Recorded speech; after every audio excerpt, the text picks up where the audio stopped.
আমি মহান আল্লাহর কাছে চাই যাতে এই ট্রাইব্যুনালে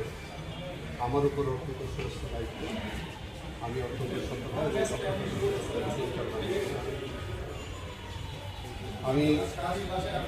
আজকের এই দিনে আমি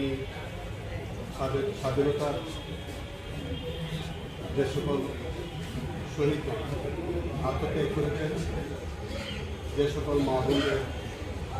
যুদ্ধের বিনিময়ে আমরা স্বাধীনতা অর্জন করেছি, সকল বীর মুক্তিযোদ্ধা, সকল জাতীয় নেতৃবৃন্দ সবার প্রতি আমি বলি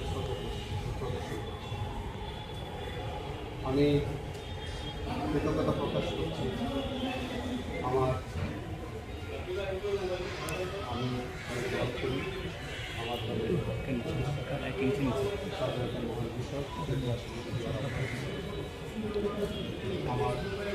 আমার শ্রদ্ধেয় নেত্রী দেশ নেত্রী বেগম খালেদা জিয়া এবং আমার নেতা মাননীয় প্রধানমন্ত্রী জনাব তারেক রহমানের প্রতি কৃতজ্ঞতা প্রকাশ করছি।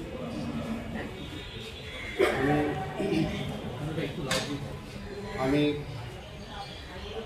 এই ট্রাইব্যুনালের দায়িত্বভার